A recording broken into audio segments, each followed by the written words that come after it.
All right, good people, good people. This is your boy, Vel in the building.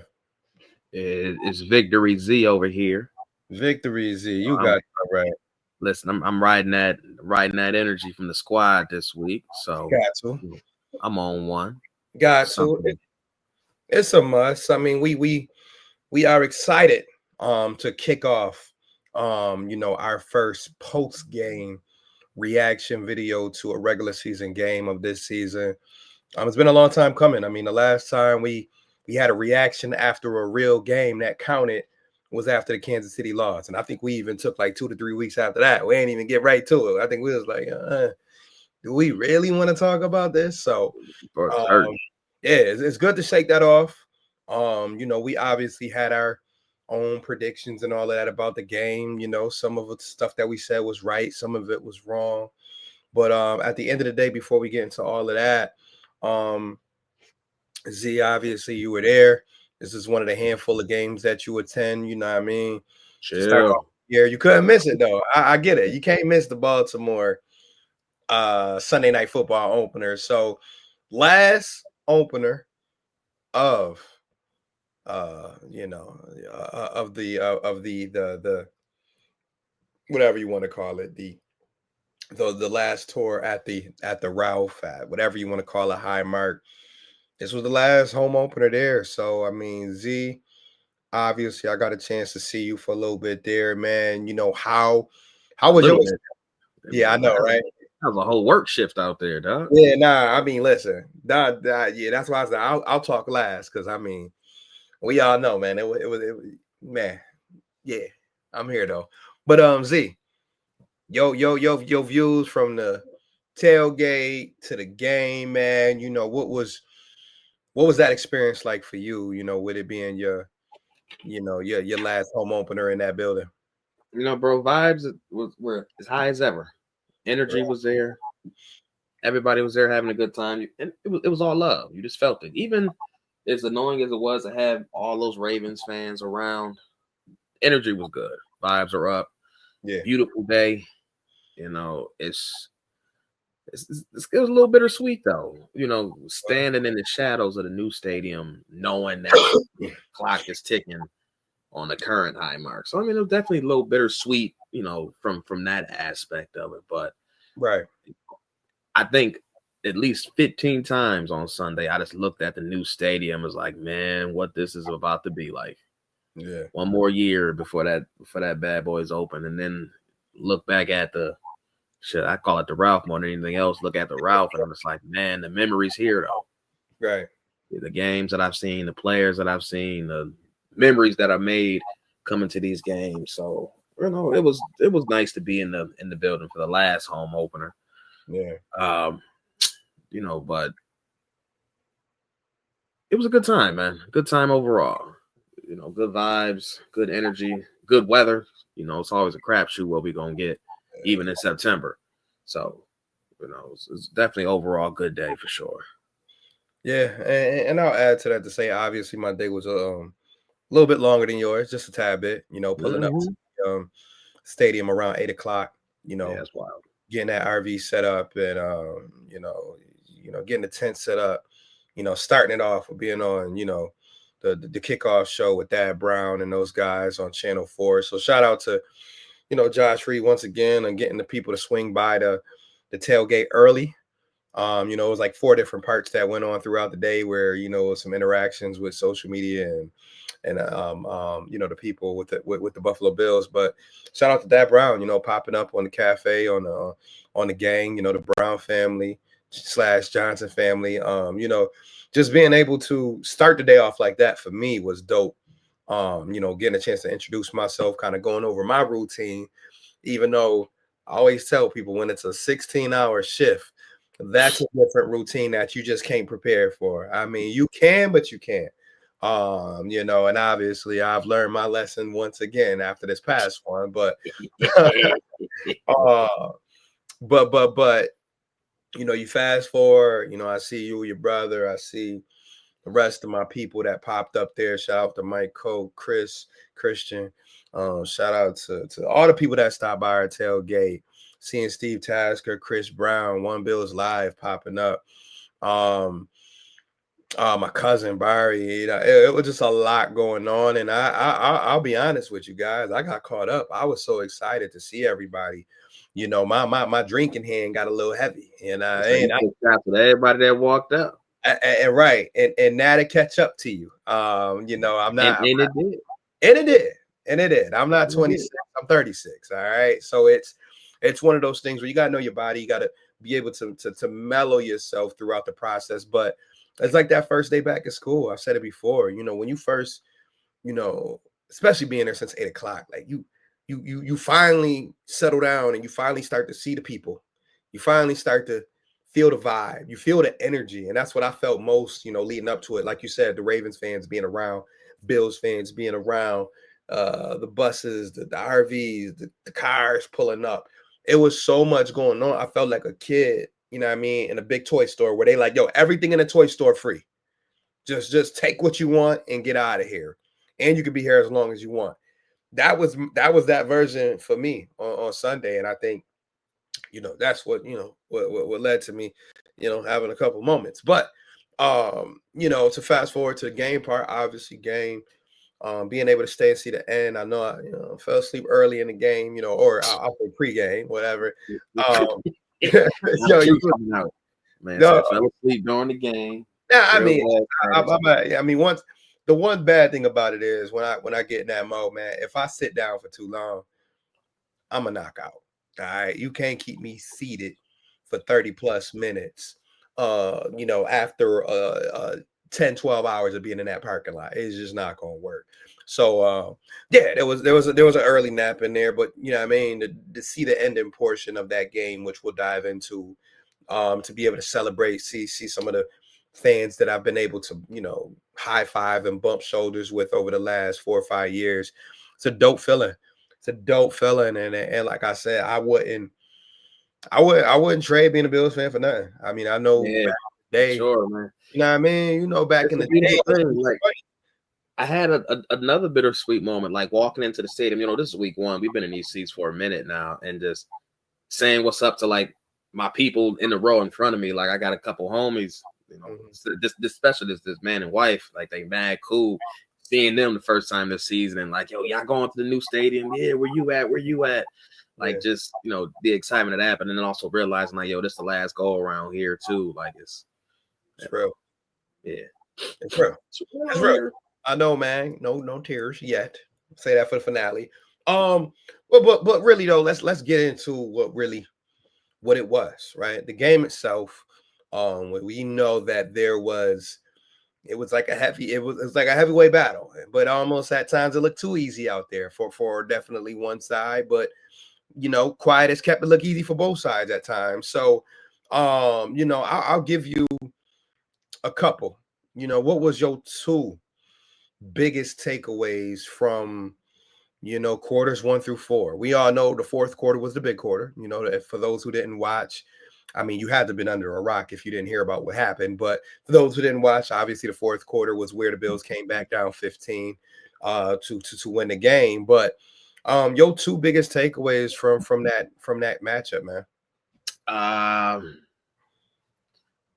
one like outside after the first drive, right? Bills go down to score pretty quick, short field, yada yada yada. Pure Ravens domination for the next 40 minutes. Yeah, But even during all that, somehow the Bills never was outside of two scores. Like it it felt like the Bills were down like 30 the right. entire game somehow, but they never were more than, I think the biggest lead was 16 points. Like it never made it past that, even though it felt like it. Like it felt like the offense was stagnant. They weren't really moving the ball. They didn't really have any rhythm, but somehow they still scoring. They still sticking in the game, and Finally, like it was the weirdest game like that. Like it really felt like we was down 50, right. and then you look up like, I mean, shit, it's only 15 points. It's only 10 points. It's only 9 points. Like so it was it really was a never say never. Me, I wasn't there for the entire game, nor did I plan on being there. I told everybody, regardless of how this game playing out, I'm going at the end of the third. Yeah, I hear you. I said we can be up 50, they can be tied. I'm going either way. So I stuck to my plan, left as soon as that third quarter ended, and watched the rest of the game unfold. Which I'm actually happy that it worked out that way. Just Where'd you based watch on what my seats are, it? that angle, you can't really see everything. So watching on my phone, I was actually able to see how the rest of this game unfolded, and you know, you start to see things change. I noticed, man, that Ravens defense is looking gassed. Right. All of a sudden, Keon getting open, Palmer getting open, Kincaid get a couple more catches, Cook breaks a long, short, low dump off, and I'm just like, all right, like we might have a little something. It might be a little something to it. And then, the other big takeaway that I have is, 17 is that guy. Ain't no other way to put it. Ain't no way to sugarcoat it. Pound for pound, he is the best football player on earth. Like I don't even think I can say that with bias at this point. It's not just because he's my quarterback. Like he is continuing to prove, like, oh yeah, he's that guy. He is the one. Year out. And he's just pulling this team through the mud. Yeah, because and the biggest part about that, because I'll just piggyback off it, because I mean I know we could talk on and on about this great win, but like the thing that I think has gotten Josh more respect over the last couple years is that now the people, let's call them the naysayers, who were kind of critical of him, realize like, oh, this ain't really just about the Bills top to bottom just being on fucking sharp. No, he covers up a lot of the bullshit that you see out there on the field. From the long runs from Derrick Henry to the missed tackles when it's Lamar in the open field to players getting open downfield and catching bombs and catching short passes and taking them up the field 40 yards. Josh is an eraser. And the great players. I just call him the great equalizer. Right, the great equalizer, because he can make up for so much of your mishaps. That's why I don't get too mad when people get mad at McDermott, because yes, he is 90% the reason why McDermott has the coaching record that he has. Like right now, you compare McDermott's coaching record versus some greats. He's out there in the top echelon because his quarterback is Josh Allen. Josh Allen can make a bad offensive play call be a good one because he can stand in the pocket for 7 seconds and find somebody in the back of the end zone, and now you got a touchdown. And this is what Josh has been able to do, and we've watched it now for his entire career. I remember going back to his rookie year real quick where he made some things happen, and I'm like, oh, so we just got a playmaker. I'm like, will he need to fine tune certain things? Yes, he will. But I was happy to see in his first couple of years, he had that ability when nothing else was working around him to just make something happen. And now what you're getting is the 2025 version of that, which is I'm going to make something happen, but I'm also not going to do something to get myself hurt either. I'm going to also get rid of that ball when I need to. I'm going to also not pump fake when I think I need to make the pass. I'm going to just make that pass. The pass to Josh Palmer in the last minute of the game, he might have like thought about making that pass his rookie year and then held it down and got like an 8-yard gain, or tried to make a linebacker miss, or tried to leap a safety or some shit. Dime. You're right. And that's dime. Right. And that was natural to him. And I love the fact that he's now gotten to the point in his career where he is trusting what he sees and just letting it rip. And he has that gift to be able to fit it in tight spots. He has that gift to be able to give it enough touch. He has that ability to now, it's 4th and 2. Once he get outside that pocket, if you the defense, if you a corner, if you a safety, your heart got to be pounding. Because now you got to find your receiver, because if Keon Coleman get loose, bye-bye. And Keon Coleman has now gotten that knack, which I was going to get to here in a second, of being able to know how to continue to run around and get open. Because he know the play ain't over once 17 leave that pocket. He know the play ain't over after, 3 seconds. You got to keep moving around. And we've seen Khalil do it. I think Josh Palmer's going to learn that about him. We've seen Dawson Knox do that in the past. Of course, James Cook already knows that. He took a nice dump pass, 45, 50 yards. So to see Josh in person do these things, man. Like I said, man, you said it. I ain't even gotta say it. Pound for pound, man. That boy, that guy. I've said this to people all week. Buffalo has a Derrick Henry problem. Yes, it's a good matchup. Physically, the Bills' style of defense don't match up good against the Ravens in general. Yeah, But but they you know what? Or not? Ravens got a Josh Allen problem. They do. Because they have not figured out how to stop this boy, just like the majority of the league have. So at the end of the day, as good as the Ravens played, they still gave up 41 points to that boy. Both of they guys. And that's how you know Josh is really that boy, because we're gonna move on, but like Derrick Henry and Lamar played about as good as you can play for a quarterback running back combo. They played about as great of a game you can play together, outside of the fumble at the end. Shout out to Ed Oliver, right? Josh Allen, you know, as good as James Cook is, James Cook didn't have a Derrick Henry game. All right. As good as, you know, some of the other weapons are, I think collectively they held it down. And obviously, shout out to Keon for having a big day, which I predicted. All right. Nothing crazy. But outside of that, it was really Josh versus Lamar and Derrick Henry. And at the end of the day, down 15, Josh was the one that said, you know what? Let's make some shit happen. All I need y'all to do around me is just catch the ball and get upfield. That's all. And matter of fact, sometimes you don't gotta get upfield. All I need y'all to do is catch the ball. And we've said that for years. It's like Josh is the type of guy, if you are a receiver, running back, tight end, you gotta love playing with Josh. Just stay in the play, and you're gonna get the ball. Just stay in the play, bro, and run your route. Run your route like the tight end route with Jackson Hall as a rookie, bro. Perfect route, bro. Listen, bro.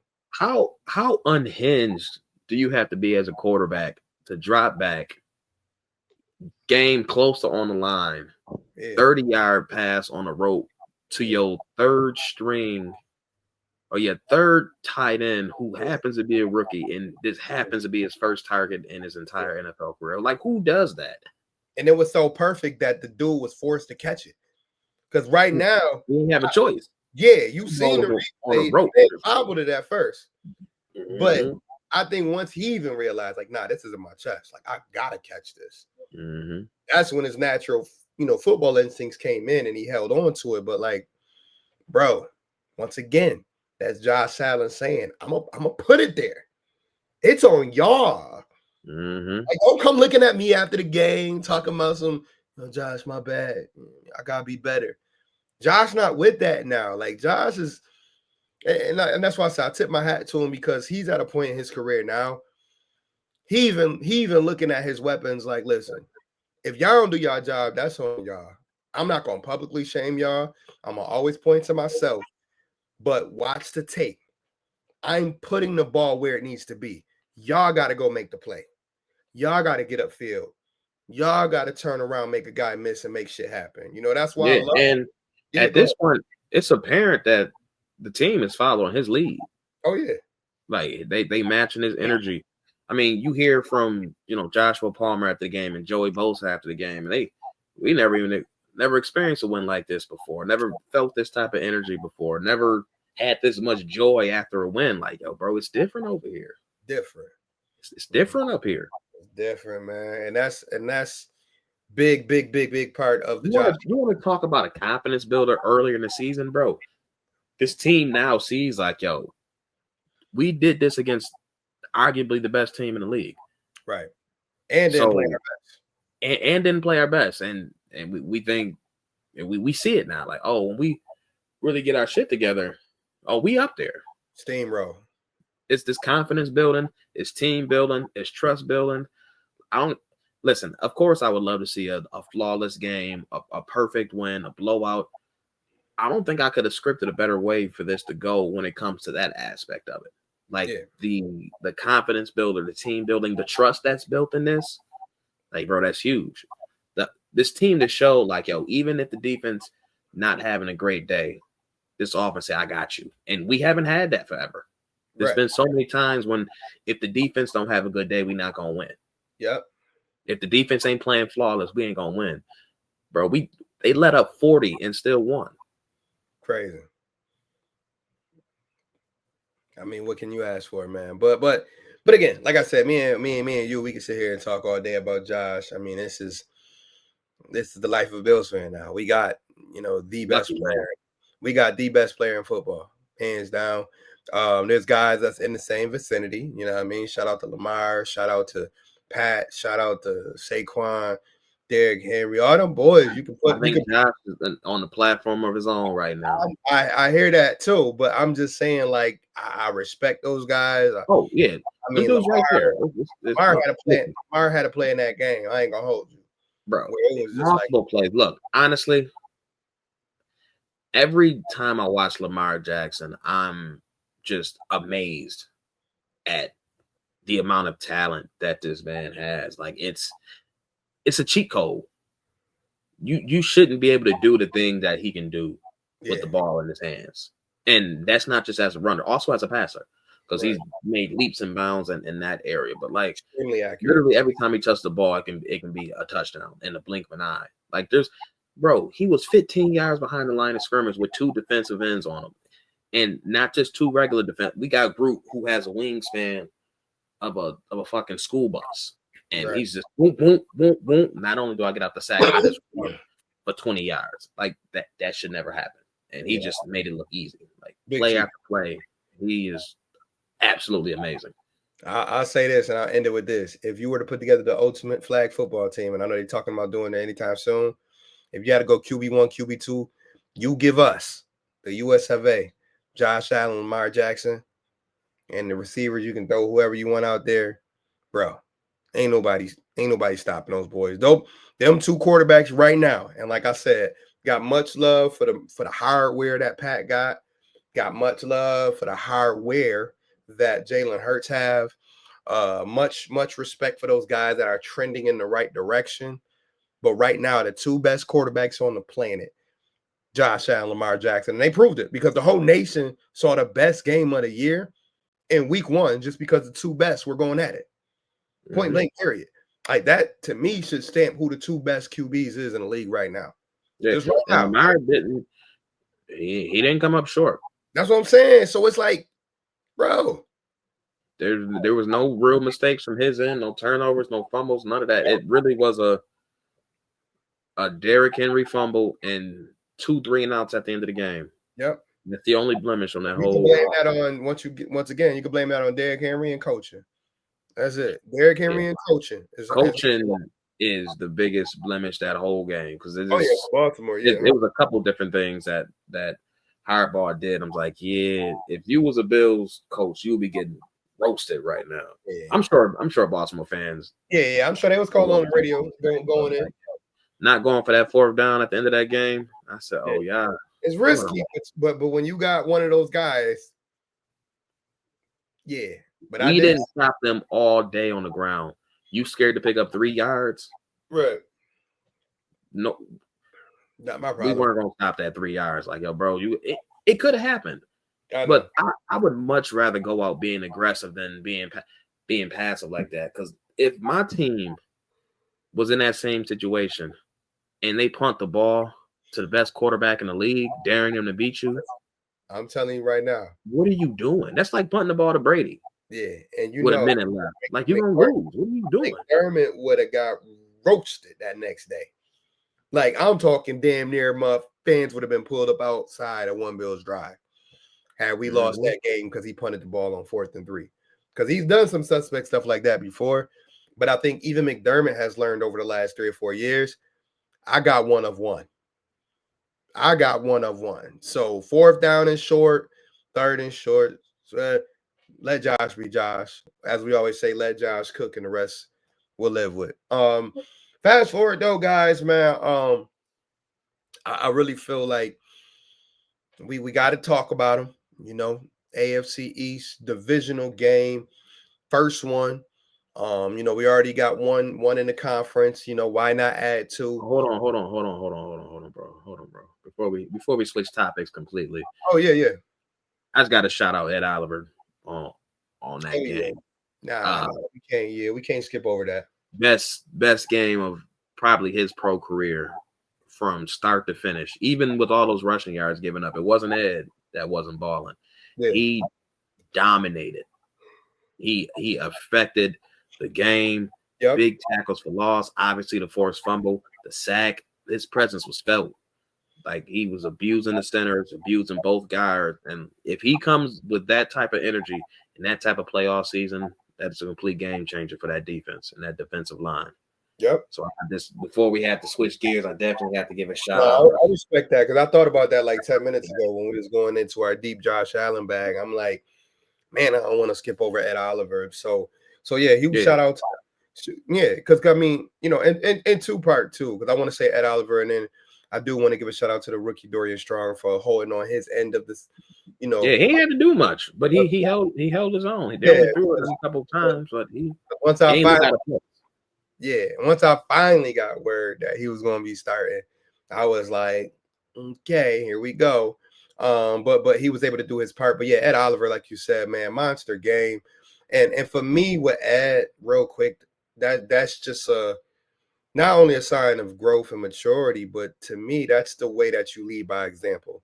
When you know you got a young defensive line like we do, and we know the veterans are going to be coming, you know, week 7, week 8, you know, when we get, you know, the couple guys back that are suspended, I think this defensive line will look completely different with those two in there, especially Michael Hoyt. But you know, when you add, you've been in these big games before. You've played Lamar Jackson 4 or 5 times. You've played Derrick Henry a bunch of times. You know, same thing could be said for DeQuan Jones. But I think Ed Oliver, from a talent perspective, and I know I talked about Greg Rousseau last episode because I thought he would be the main one to lead the charge. But if you're Ed Oliver, you know, being that former number 9 overall pick, you have that ability within you to take over games. And McDermott has always said it's just a matter of being consistent. It's a matter of bringing that same tenacity, that same attitude, game in and game out. Because I've always thought of Ed Oliver as a guy who, if playing at that level consistently, he could change the way our whole defensive line looks. Because if he's playing at that level, if Greg can play at his level consistently, if Bosa can give us some juice, I know he looked pretty good, I thought, overall on Sunday. And if you throw in 1 or 2 of these other young guys stepping up for the next 6 or 7 weeks, we'll be okay. And I know we didn't get too deep into the weeds on defense, and maybe we could talk more about the defense with this Jets matchup, but I think the defense will be fine. I think that the biggest issue is, of course, the safety position, which we've talked about for 4 or 5 months. But the front D line, I think we will be fine. But I think it's important that Ed Oliver continues, though, to lead that charge because he is that savvy veteran. I know DeQuan Jones got the experience on him, and I know Bosa got the experience on him and also some accolades. But Ed Oliver, from a homegrown standpoint, top 10 pick, the way he used to wreak havoc in Houston, he looked like Houston Ed Oliver in that game. And that's what we need. Because I remember when I watched the tape at Houston of what he was doing in the backfield, man, I was like, ooh, we getting that? We about to get that on our D-line? Oh, yeah, I'm ready. And then, you know, throughout his career, you know, steady career. You know, Ed Oliver ain't no slouch. But it's about, hey, can we get more of that, though? Can I get that? Can I get that for 7 games? Can I get that for 8? Can I get that for 9? Can I get that for 10? I don't want to say I'm asking for too much, but can I get that more often than not? Because he already said it last year wasn't good enough. It wasn't up to a standard. He got better as the year went along, but 3 sacks, that's not what I need. You know what I mean? He's a 6 to 8 guy for me. Give me 6 to 8 sacks, give me a bunch of tackles for L's, be the one to cause havoc to negate a screenplay, you know, all that. That's what he there for. He needs to play like that for this defense to be a top 5 unit, which to me, when healthy, I projected this defense to be top 5. I don't know if I was smoking on something or not, but when healthy, I looked at from corner, linebacker, D line. I'm like, these boys can be a top 5 unit. Only thing to me holding them back, which we'll see how this works out throughout the season, is that safety position. They have to get better there. How? I wish I had all the answers, but that safety position to me will be the only reason why they don't finish top 5 overall when it's all said and done. But you know, thank you for bringing back up Ed. But this Jets matchup, man, I heard a great saying, about this team, and I'll ask you your thoughts on it. They call them the great value Baltimore Ravens, essentially. You Mhm. know, they Baltimore light. You know what I mean? They got the quarterback who can move around. They got a couple bruisers at running back who can get in between the tackles. They can break some if need be. But I always like to start off with key matchups. But when the Jets got the ball, man, what you keying in on if you the Bills defense? Yeah, I mean, this Jets team is a team that we've struggled with over the years. I Yeah, mean, more often than not, we won. I mean, I think we only got one loss with them. Oh yeah, I mean that damn Aaron Rodgers, fucking yeah, that dumbass. fake that craziness. Yeah, but I mean, we've struggled with this team. I mean, we've struggled to move the ball consistently against them. Brees Hall, rookie year. I mean, I think he ate us alive in a game or two. So, you're going to see similar concepts to what Baltimore does. I mean, this is a great value Ravens team. A big, strong, physical O line. Yeah, I mean, you got Brees Hall, who's a very solid back with good speed, good anticipation. Hit the hole and he can break it. I mean, you got Braylon Allen, who's a big physical runner. So like they have uh, the ingredients to be a good offense. I mean, Garrett, quarterback remains to be seen. I guess we'll say. I mean, yeah, he had a good week one though. yeah, first couple years. I mean, he hasn't proven to be a consistent passer, but we know the running ability is there. We know the talent is there. Right. It's just Justin Fields haven't been able to put it all together. But week one, he didn't look half bad. I mean, granted, Pittsburgh defense played trash, but Yeah. again, the Jets had to play a part of that. So it's going to be a interesting game. So for me, biggest matchup is right down in them trenches. Is how are the Bills D line, but even for me, more importantly, how are these linebackers going to stack up I against was this gonna run say, game? Because those linebackers for the Bills, they ain't look good on Sunday at all. yeah, that's getting swallowed up. I mean, good Yeah, game plan from Baltimore yeah, standpoint, but that was getting swallowed. Bernard did not look good. Milano did not look good. Williams looked, I mean, he only got a handful of snaps, 15, 16 snaps or so. I mean, he looked a little bit better than the other two. But Yeah, those linebackers need some redemption. So it's that front seven or front six for Bills, whatever. yeah, How they gonna stack up against this Jets running game? For me, that is gonna make or break this team or make or break this game. It's hard for me to sit back and say I fear Justin Fields dropping back 35 times and beating this team. nah, But if Brees Hall can get his groove going and 25 for 130, 140, yeah, that's the problem. That's a recipe for a loss. So I think the biggest matchup this week is just that front seven versus this Jets O line and running game in general. yeah, I would have to agree. I do feel like all eyes will still be on the secondary, but this is not one of those teams where you're not playing Tampa Bay this week, right? You know what I mean? You're not playing Cincinnati Bengals this week. You're not rolling out five wide receivers who can hurt you vertically down the field. This is a team where, like you mentioned, Justin Fields, two running backs that they have, they get a little tight end action every once in a while. But it's going to be a lot between those three guys right there, Justin Fields, Allen, and Hall. That is going to be their game plan because guess what? They also have film in front of them. That Yeah, film, they saw the yeah, Ravens did. they saw what Baltimore do, and hey, it's a copycat league. Now, is that to say that the Bills ain't smart enough to know, like, hey, this is what we Yeah, should I expect? mean the Jets should try them up front. Right. 100%. They should test them. Yeah. Why not? You know what I mean? Now, Again, listen, how many explosive runs did the Bills give up last week? shit like 7. I think it was over 10-yard runs. Oh, yeah, probably. I'm just thinking about the big ones that went over 30 yards, but yeah. Yeah, not even mentioning those. I think he had over 3 30-yard runs. Again, so if I'm Brees Hall, I'm licking my lips. You should. I'm like, Because shit. I'm not if you get to that next level, if you see Taylor Rapp or Cole Bishop, you might as well put your finger up in the air. Yeah, I mean, if I'm Derrick Henry, 100%, there's not a safety in the league that Well, can stop Derrick Henry with the 15-yard head of steam. what's up, Jabril Not Hill? one. No. It's a wrap. Yeah.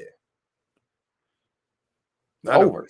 You People gotta like, yo, go Bishop, how you do that? I said, listen, name me one safety. Name me one player that can stop Derrick Henry one-on-one when he got a 15, 20-yard head start in open space at that angle too. It's not happening. Right. I think the only thing you can hope to do once you get to that level, jump on his back. Well, jump on his back, but not only that, but you gotta hope that you can angle him in a way that will allow, I would say this, your help to come. Because he's not a guy you're going to tackle one-on-one 20 yards down the field. You're just not. Like you said, horse collar maybe. But that's the only way. Yeah. Just grab his dreads and grab it back in his shoulder pads. Yeah, one-on-one down the field, you got to do what you can to like try to slow that track down so that your homie coming from 5 yards away can try to get on there, and now y'all can try to run him down. Because I saw Dorian Strong did it one time. You know, he was already 30 yards down the field, but Dorian Strong was able to catch up to him and get him down to the ground. But that was already after he was 30 yards. Yeah, I mean, he wasn't running at Dorian Strong. Right, I mean, they was meeting at a point. This Henry's running full steam at old boy. And but I will say this again though, Taylor Rapp going forward, and he's not alone. Let's see why I got a late text. Let's see what this is, because me and Dennis was looking at each other. This how much it costs. Yeah, but what I was saying is, it's back to that safety play. It's a little bit on Rapp, man. He looked scared on Sunday. Like I don't know, man. Compared to the missile that he normally is, he looked real timid. I'll say. I'm sitting there like, yo, you playing a little different, dog. It might be because he got hurt the last 2 times he played the Ravens. Hell, I think he got a concussion both games against the Ravens last year. So maybe it was a little bit of self-preservation mode. But again, but all that to say, Bill's going to be tested up front this week. Jets run game is a legitimate threat. And they got to show up. Yeah. Point blank period. But definitely, like you said, it definitely started with the guys up front. And I will add this too, especially when we're talking about when the Jets got the ball. The front seven, especially the front line, I think will be a lot more involved. And I think there will be some more plays made up front by the Bills defense, because if there's one thing I've noticed about a McDermott coach defense over the last, I don't know, 4 or 5 years, is that normally when they get smacked in the face, they normally know how to bounce back. And teams can come in there with the right mindset, like, yeah, we're going to do this, we're going to do that. The Bills defense, led by their veterans, and that's why I expect their veterans to make their presence felt. They normally know how to respond when they get beat up. So I expect, and we'll see how this is a week from now, I expect to see a lot more from that front seven. And I ain't even talking blitzes, none of that. I'm talking just holding their ground, holding the edges up, getting in the backfield, and doing their job. And guess what? That offensive line, they pretty solid. They got some young tackles over there, so they got some good young cats over there. But I'm looking at Oliver, DeQuan Jones, if you want to throw his name in there. I'm looking at Epinesa, Bosa. I already said Greg Rousseau. I think I'm looking at them to set the tone early. A couple of plays for 2-yard loss, 3-yard loss, because what you want to do with the Jets, and I know you still got to contain Fields and not let him get out the pocket. Let them boys know early it ain't happening. Yeah, you want to put them on 3rd and long. Mm-hmm. Get them to 3rd, 10, 3rd and 12, 3rd and 14, and I think you got them in a nice spot, because Fields not looking to go 30, 40 yards down the field like that. And one thing Justin Fields will do is take sacks. Right. So you put them in 3rd and long, and then let the defensive ends go and do their thing. Yeah, that's a dangerous position, because again, you go from one of the top 2 most elusive quarterbacks in the pocket in the league to someone who takes a ton of sacks. It's a big difference. Yeah. But you got to watch everything, though. They got to be disciplined. That's why I said it's on the veterans for me, and the linebackers too. I mean, we're pretty much solid there. So, hey, stay disciplined. Don't fall for the fakes, because they're going to definitely come out here with some play action shit. They're going to come with some rollouts, because them rollouts was killing us in preseason, but I know it was just preseason. Yeah. So watch out for the rollouts. Mm-hmm. The so screen. This was a long-winded answer for me, but what is your top key for this week or top matchup for this week? I would say to me, it goes back to, for me, when the Bills get the ball offensively, my favorite matchup of the day is really going to be to watch Keon Coleman and Sauce Gardner go at it. And that's not from an X and O standpoint. To me, that is just the most fun matchup for me. Because I don't know if you heard, but Gardner already said, man, he hate going against Josh. He was like, Josh is one of those quarterbacks. He can run, he can do this, he can do that. He basically sounded like he was being soft, but I get it. From Gardner's standpoint, he like, man, I'm trying to lock up downfield. But I'm locking up downfield. This motherfucker taking off for 20 yards, or he's standing in the pocket for 5-7 seconds. And now my wide receiver halfway across the field, and now I got to catch up with him. And then now I'm getting blocked. And then, listen, trying to guard guys like Josh Allen, I can only imagine. So I'm looking at a guy like Sauce, who just came off a great game. I heard he had some high PFF grades or whatever. I'm looking at that matchup versus Keon, and I'm saying Keon got a chance. Keon got a chance to go back-to-back weeks being an X factor in that passing game. And I feel like for the Bills, we already know Cook going to get, I don't know, let's call it 15 touches. They'll give him, 12 to 14 carries. He's going to get about 2 to 4 passes. And we know Cook should probably be somewhere in the game between 80 to 100 yards, from the line of scrimmage. So I don't have to dig too deep into the usage of Cook, the usage of Shakir. But to me, the most exciting development was Palmer executing. It was Keon executing. It was Kincaid getting that first touchdown in his system. So, like, I'm looking at the passing game and I'm saying, what can you make happen? When it's time to get the ball downfield, when it's time to make them defend the pass, because we already know they're gonna try to load up. They're gonna try to be physical. They're gonna be grabbing Cook dreads and all that shit they like to do when they playing us. They're gonna be trying to get in the backfield and be aggressive. I think early on we're gonna find out what Joe Brady kind of wants to do to set the tone. And I think you got to take some of that aggressiveness, because we know Aaron Glenn is now the corner, the defensive, the head coach, but we all know he comes from that Detroit Lions, philosophy where it's like we want to be dogs. And Jets been that way, under Saleh, they were kind of that way. But I think they're gonna try to be aggressive. They're not gonna let Allen just sit back there for 8 seconds. They're not gonna let him sit back there, letting him do what he want to do. I think they're gonna try to be aggressive, and that's why I think early on the game plan of Joe Brady versus Glenn, that's going to be fun to see the little chess match there, because we know when Glenn was the defensive coordinator with the Lions, we know how many points he gave up. All right, that's no secret. You know what I mean? He had no answer for Josh. But I think that's going to make him even a little more hungry this time, too, to kind of be like, nah, last time I seen you, Josh, you kind of embarrassed me. So I kind of want to get after you, but you playing with fire when you're trying to get after Josh, because Josh normally has an answer for everything, whether it's an audible at the line, whether it's a quick draw to Cook, whether it's a quick dump out to Dawson Knox for 11 yards. But once again, I'll go back to my original point. Favorite matchup, though, for real, Keon versus Sauce. Two big dogs. I like to see it. So that's where I'm going to leave it at for there, man. Any thoughts on that? No, I'm with it. Again, I want to see what these receivers do. First half, first 3 quarters, after that first drive, they were pretty non-existent. So I want to see if they can build off of that fourth quarter. Can we get open on a more consistent basis? Can we have some more success in the passing game outside of the scramble drills?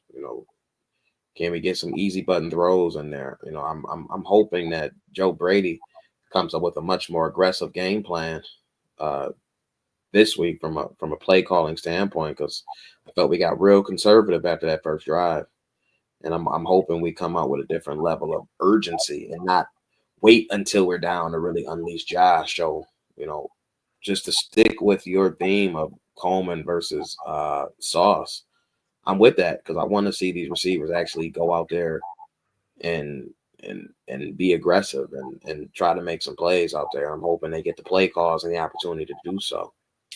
Yeah, it's gonna be fun. Like I said, I normally shy away from division matchups over the last 3 or 4 years being like some type of exciting thing. But I think where the Jets are at, and even New England to a certain point, I think they realize like the big target is Buffalo. The big measuring stick game for them of the year is always going to be playing the Bills until Josh retires. So I love to see little bro try to swing. Yeah, I mean, little bro swinging up. Come here. Sure. Yeah, I mean, so that's what's gonna make it fun. I still, I mean, I guess since I'm talking, I'll go first. I still feel like it won't be a blowout, but my prediction, because I had somebody at work ask me earlier, what you see. I'm like, you know what? I don't even see it being a crazy score. I just see it being a game where Bills kind of control the tempo. But like I said, little bro gonna swing. So if I had to, and this is before I give my bold stat prediction, I think I'm gonna say 31-17. Mm. I'm gonna say 31-17 Bills. And I'll leave it right there for now. I'll let you get a score prediction in, and I'll go with my player that's probably gonna have a big day. Yeah. Again, this isn't a team that we have historically in the last few years have scored a lot of points on.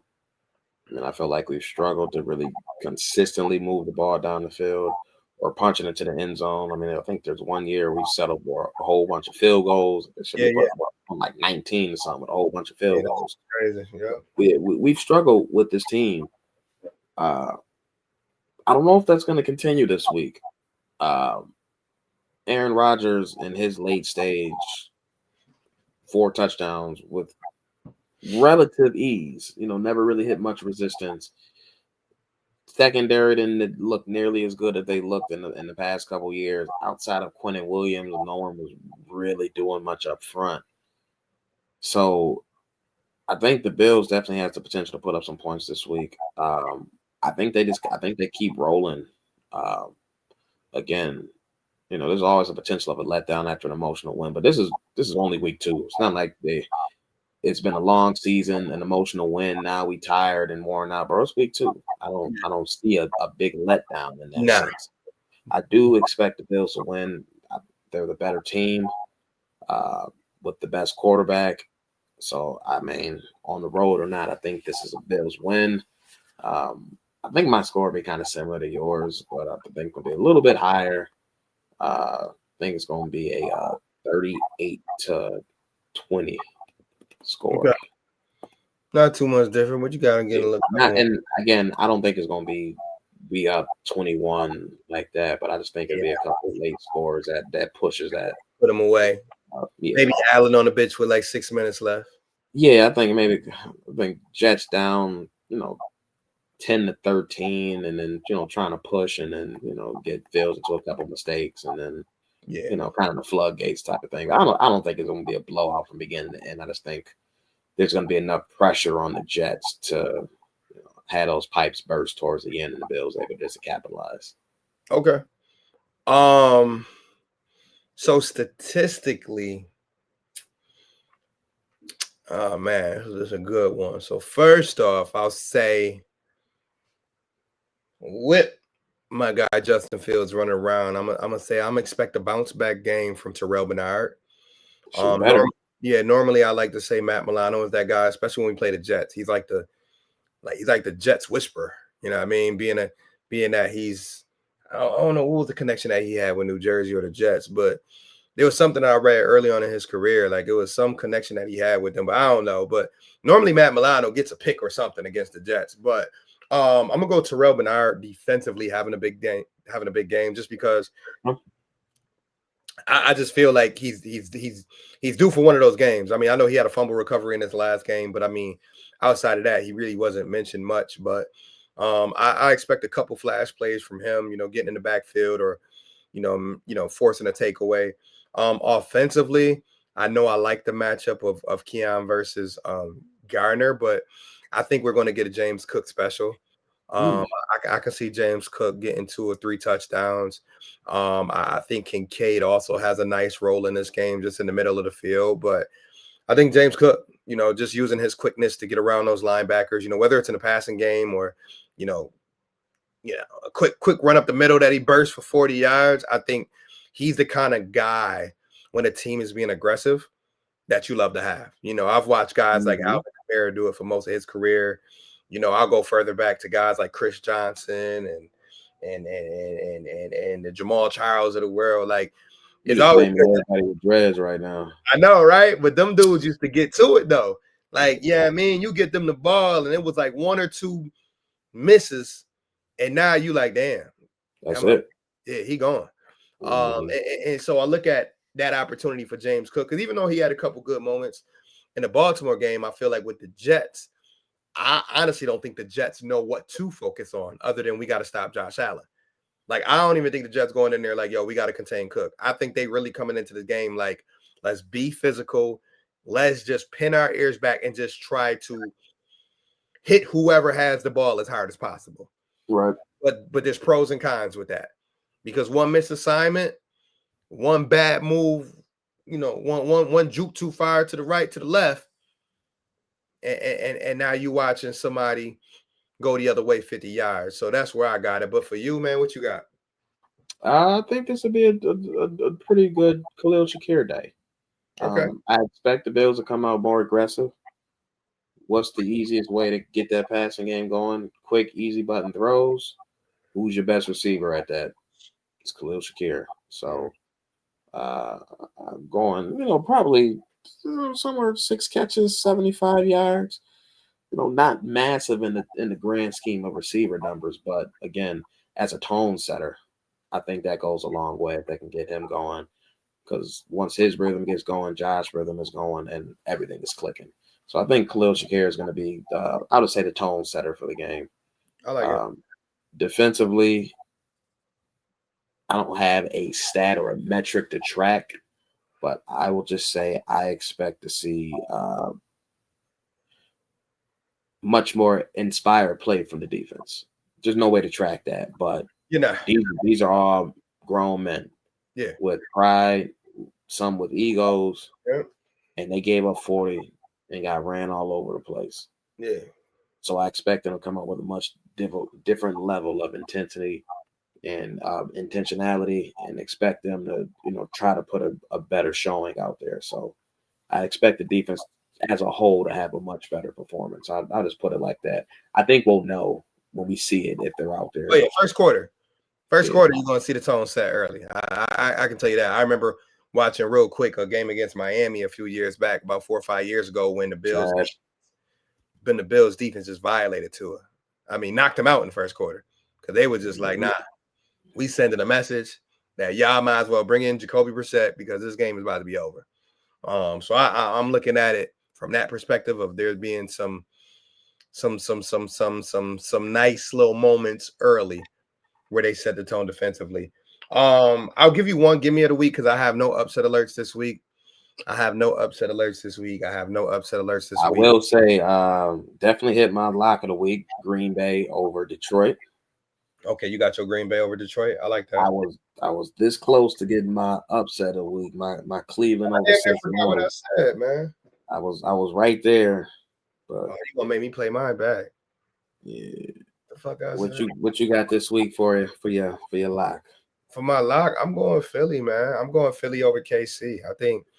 Ooh, I think you gonna see KC come out intentionally trying to set the tone early. But I think Philadelphia, top to bottom, is just a better team. Like point blank, period. I don't got have no crazy analysis. Like top to bottom, Philadelphia is just a better team than Kansas City, and I think that Kansas City, unfortunately, is going to fall into an early hole. They will bounce back. We know it. They're going to still win 11, 12 games this year. But I just got a feeling that they're going to have to fight through this September fuzz right now because schedule gods ain't that nice to them. right, They got some teams, and I'm telling you right now, the way Philadelphia going, I think Philadelphia want to send another message just around the league. You know, they heard Baltimore, Buffalo, Baltimore, Buffalo. They like, damn, ain't nobody gonna say shit about us. Cool. I think they're gonna come out try to send another message. But I think it's gonna be a good game. I think that definitely will likely, what is that, 425? Likely gonna be game of the week. But with that being said, I got Philadelphia locking that down. okay, sounds good. My lock of the week. Um,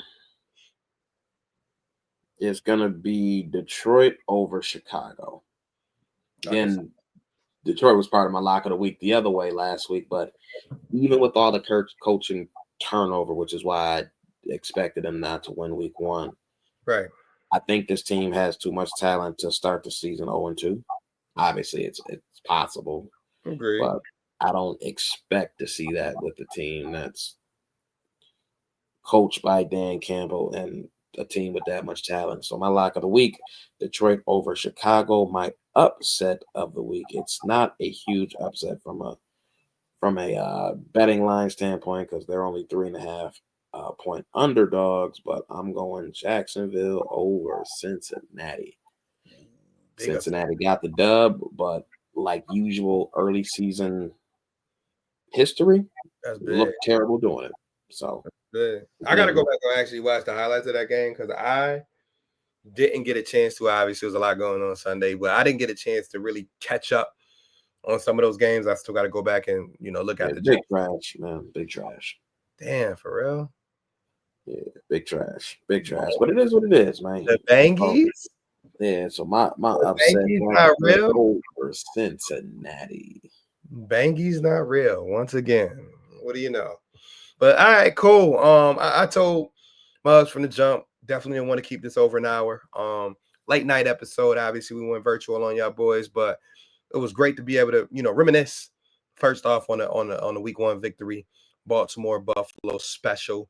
Obviously, we called it as game of the year, game of the week, and it lived up to all the hype. So love when that happens. Love when the Bills can come out on top, especially after all the ups and downs.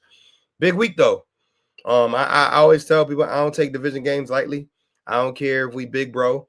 I do not take them lightly. So it's going to be a nice physical battle. But McDermott is still the head coach, and Josh Allen is still the quarterback. So that's my deep dive. but Oh yeah, uh, appreciate y'all though, honestly, for tuning in, man. If you caught me on Sunday, or if you thought you saw me, or you didn't see me, it wasn't me. It was not me. It was not me. Uh-huh. Nah, yes but it was, yes it was. but shout out to everybody who stopped by. Shout out to those who hit me up, so they seeing us on, Channel 4 or One Bills Live. But look forward to that stuff. That's the fun stuff. But it's a long season. There's one thing that I always try to remind myself of, even when in the midst of all of this, is that it's a long season. Gotta be prepared physically and mentally for a full year like this. 16 more games to go. The next one is the best one because it is the next one, and it's always big, man. You know what I mean? I know Josh say it a lot, and yeah, it is Yeah, real. It is and real. I'll say this before I just wrap up for the week. Do just want to say, like, share, subscribe, comment, all that good stuff. We appreciate y'all rocking with us for another week. Yes, sir. But I do want to take a step back. A couple more shout outs. Matt Prater showing up on a Thursday, joining the Yes, sir. team, coming here, going 100% on your kicks and extra points, and then, kicking the game winner. That's huge. So a Yep. little shout out to Matt Prater. But I also want to give a shout out to your guy, unrelated to football, going into the Hall of Fame. Your main man, Carmelo Melo, Anthony. number Yeah, 7, big Melo, baby. going into the fame, Big Melo, baby. one of your favorite players, one of my Yes, favorite players, yes, sir. you Yes, know, sir. looking at, I watched a lot of his highlights over the last week, and man, I miss watching that dude play. Yeah, man. Just just a pure beast in the post, pull up game strong. Like it's the combination of speed and power and athleticism that he had at the height Yeah, of his career, man. crazy, It's crazy, man. I Smooth. I've yet to see another player like him Yeah, the combination. stylistically. Yeah, yeah. Yeah, that just the combination of all of it is like, yo, that bro really was a generational talent. Yep. Because he was what you just said right there. He was a combination of a bull, but also a smooth operator. And, Yeah. and that's why you get the respect of his peers, the way that they show him love. They like, yo, he would hurt you in a game, but then politely pull up the next time and just shoot a jumper in your face. But then Hmm. the next time, back you down, elbow you, get the and one, yell, and then knock down the free throw. Like Melo game was just, and I was the type of person, like I remember playing basketball back in my day when I was actually in shape, I used to love trying to emulate his physical style of play. I'm like, I will never be able to get buckets like Melo. But the physicality that he played with, from Syracuse onto his early career, I enjoyed that about his game because every time I could get contact on the court and finish, that was a little bit of Melo in me that I would be like, yeah, I feel like that nigga on the court. So, I mean, he was a huge, huge person to look up to, as a teenager. Loved watching him, obviously, as an adult. Got a chance to see him play a couple times. So, like you said, man, shout out to Melo for giving us a player to like emulate, like admire, because it wasn't just Kobe and Bron growing up. It was Melo, it was AI, it was D Wade, like T Mac, like it was Vince Carter. You know what I mean? Like it was a bunch of those cats, and Melo just happened to be the one, especially for me, going to Syracuse, playing with the Knicks, where that connection just grew a little stronger because it's like, nah, I done seen dudes with the braids, rocking the orange and white with the Nike socks. You know what I mean? Bringing that tenacity and smoothness to the league. Like that shit. That's my guy forever, man. So shout out, like you said, thank you for bringing that up. Shout out to Melo. You know what I mean? And yeah, man, great way to end it right there. So once again, y'all, we appreciate y'all. Go Bills, like you see at the bottom of the screen. Appreciate y'all for tuning in. Like I said, man, next home game, check in with me, man. You know what I mean? If you catch us anywhere, man, say hello, say what's up, tell a friend to tell a friend, man. We like to have fun on here. Make sure we keep it cool. We keep it cool. No real great. You know what I mean? We're not doing no all 22s on here. You can go to cover one, and there's a lot of other guys breaking down film the right way. PFF, they do their thing as well. But let me tell you something over here. We're gonna kick it with you. We're gonna give you the fan perspective from the couch, from section 126, 127, from where Z's sitting at. 120. Yeah, I'm about to say, I know you know your section. So yeah, I mean, we here. Thank y'all. Love y'all. Future 151. There you go. Future 151. So shout out to all of y'all. Enjoy these months, guys. Enjoy these days while we got Bills football, and especially enjoy these moments that we have at the Ralph. So from me, from Z, y'all enjoy y'all weekend, and let's catch up next week after another Bills W. All right. Big dubs. Eat them dubs. All right, y'all. Peace. Bing bong.